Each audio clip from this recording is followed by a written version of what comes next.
And now, it's time for another Dice Tower review with Tom Vasel. This might be a little bit confusing, so we're going to try to clear this up for everybody.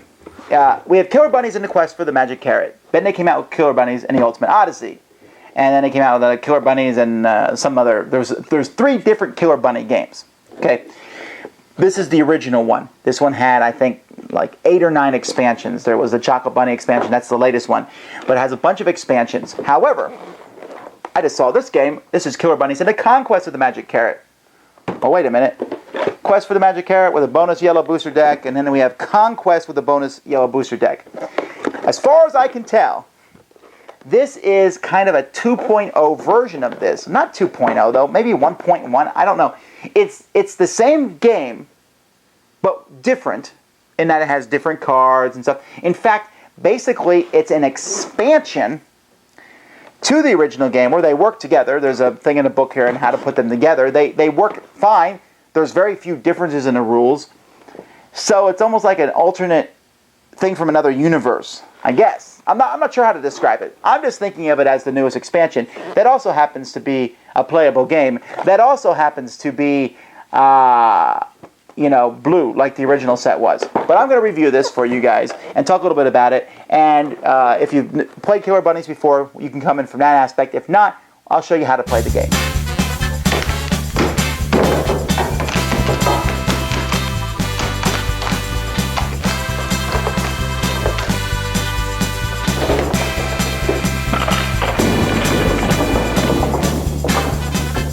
This is basically what comes in the game. You have a deck of blue cards, and then there's the yellow quote-unquote expansion, which gets shuffled in. Don't worry, it's not a big deal. There's no way you're going to remember, well, you might remember which cards are in which, but it doesn't matter. At the beginning of the game, you will draw 7 of these cards. So 3, 4, 5, 6, 7. And look at the cards and see what you've gotten. Ooh, lots of cool cards. Oh, I got a Kabbalah Dala. If you ever get a Kabbalah Dala, you put that card in front of you and draw another card to take its place. Now, you're going to get different cards in your hand. Most of these cards are going to be run cards. See, this says run, run, run, run. Special. Now, special card means it can be played directly from your hand to do something. But most of the cards that you have are going to be played like this. You get 7 cards, and what you'll do is you're going to put cards face down in front of you like this. Your top run card and your bottom run card. On your turn, you turn the top run card over and you do whatever it says.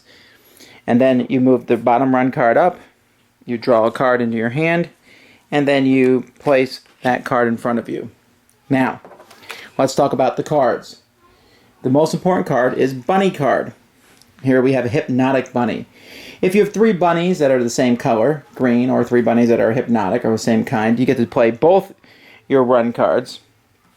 But bunnies are important. If you don't have a bunny in front of you at the end of the game, you cannot win. So you want to keep bunnies, and you want to get as many out there as you can.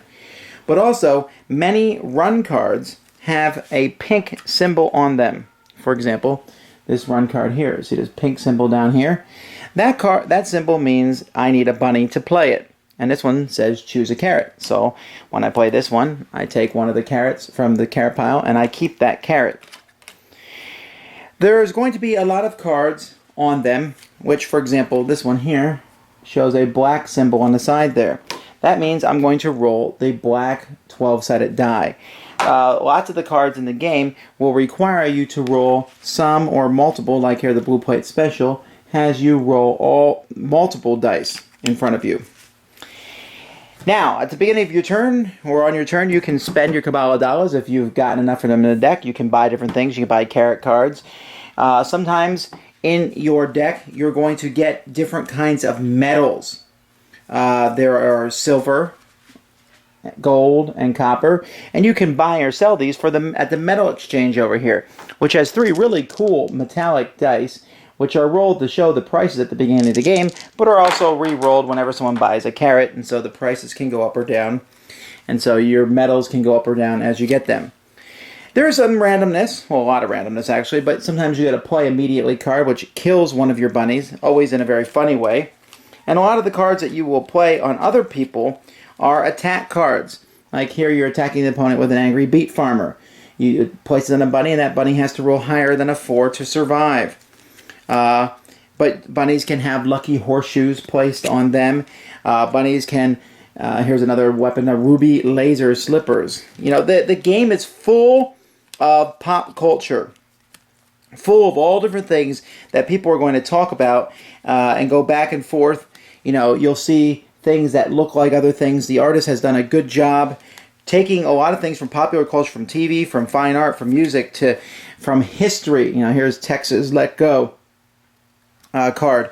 To placing all these things in the game. But basically, you're going to keep going around the game, and the game will continue with players buying and selling and attacking each other or forcing another player to feed a bunny. Sometimes you play a card on another bunny that says feed that bunny, and that player has to produce milk and radish cards that they can use to feed the bunny. And so that's the gist of the game. When the game's over, and that's over when all these large carrot cards are gone, at that point in time, a small carrot deck comes into play.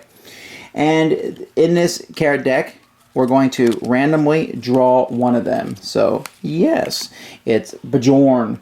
And the person who has Bjorn carrot card is the winner. So if you had all these cards and I have one of these, I still have a chance at winning. Sure, your chance is greater than mine, but my chance is I still have a chance. And look, I got it. And look at all the cards you had and you still lost. And that's basically the game. There's a lot more rules that I'll talk about, and the expansions add quite a bit more. I am doing another video, like I said, that explains how this fits in with the regular game. So let's see how this fits into the regular game. If you look here, the box that the game comes in fits all the cards from all the previous sets and has just enough room to fit everything in from the cards themselves. And so you see all the different cards from all the previous sets will fit in here. And they're all compatible. The artwork on the blue cards is different. You can see here Killer Bunnies and the Conquest and the Magic Carrot. And the Conquest guy looks almost like he's on a skateboard. But the artwork on the front sides is very similar, and when you're playing with them, you will barely know.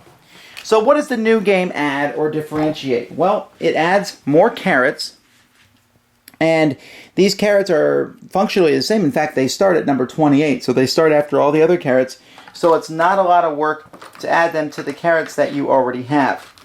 The carrot cards, the little carrot cards, this is a little odd. The little carrot cards, the old ones just said the number, the new ones just say the name. It doesn't really matter, but as soon as I draw one, I can tell that it's from the new set or the old set. And it's no big deal, but you can mix them all together into one big carrot card deck. And I very much should point out at this point in time, if you're playing with this many carrots in your deck, you really should play to a time limit. Well, there's lots and lots of extra dice now in the game, because if you have all the dice from the original games and expansions and all the new dice, I mean, you're really sitting with a lot of dice, which is good because there's always someone at the table. And between Kabbalah Store 2, Market 2, which comes in this game, and Market 1, and you got the Weapons Emporium, and you got the Pawn Shop, and there's just so many different, and then the Metals Exchange. I will say that when you add in everything, the Metals Exchange is fairly diluted because the metal cards don't show up nearly as much, but then again, that's pretty much how half the game is. The one thing that doesn't work very well with the mixing of the sets together is the water cabbage cards from the original are now milk and radish, which is a delicious dish, I hear. You can use either one, but there will be cards that give you some and cards that give you other, and so it's almost like too much. I guess they were trying to go for something new in this set, something that was different, but for me, it just added too much. But for the most part, everything seems to work well. With the new cards, as I look through them, there are things that are going to talk about stuff from the other sets. For example, you'll see cards that have the little peas in the background, like this one here. And Zoetic Zoology, and you see the little peas, and that represents the pawn deck with the pink, and the Blue Plate Special does the same thing. And some of the things are redone, like there were clovers in the original game that helped modifiers. Now there's horseshoes, and they can be placed on them. And actually, the rules themselves talk a little bit about how you can mix the games and match them, and essentially, well, they just fit together fairly easily. So in conclusion, as I put all these cards together in one giant box, I can say that Killer Bunnies is a fantastic game, I guess, that I like a lot, even though, like I've said in the past, it feels like a guilty pleasure, and everything fits in the box fairly well, except I do have to keep all my pieces and dies and special little cards in the separate box. I use the Onyx box that came, which was one of the expansions, but it all fits together. So I look at this new game as a reboot for some people, but for me, it's simply just another expansion to add more Killer Bunnies. At this point, I've mixed everything up, which I'll tell you is a gigantically difficult task, and we simply will grab one of these decks out, and then we'll play it to a time limit, and usually we barely make it through that single deck. But isn't that neat? All the different colors mixed together, and it looks good, and the new cards fit in seamlessly with everything else. Well, obviously needing to know new rules, but hey, it's Killer Bunnies. So that's how you mix the sets together. Alright, as I said in other reviews, I don't know why I like Killer Bunnies. I shouldn't. It goes against everything I believe in about board games, and yet I like it anyway because it's just funny and I get a kick out of it all the time. And maybe it's just because I like killing bunnies. I guess I'm ruthless in that regard, at least in a comic book on the board game table phase. Is this better than the original game? It's the same, you know. The metal market adds some. It fits well with all the expansions. Everything seems to fit together. Okay. You know, I showed you the storage. You know, it's good. If you've never played Killer Bunnies before, that random carrot thing at the end drives people insane. Because I could got 1 carrot and you got 65 carrots, and I could still win through luck of the draw. I don't care. Seems to work for me. Because Killer Bunnies is one of those few games where it's not the goal of the game that I care about, but it's the actual playing that matters to me. So, I like it. Kids like it a lot. Every teenager I've ever taught this game to has loved it. So, there's a lot of people who will enjoy it, and you may be one of them. You probably can tell after watching this review. There sure is a lot of good Killer Bunny goodness out there, so if you get into this, you can jump all over more expansions for the same. So, have fun. Thanks for joining us today.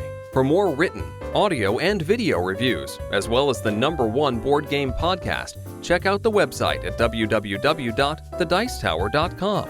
Until then, this is Eric Summerer, and you've been watching The Dice Tower.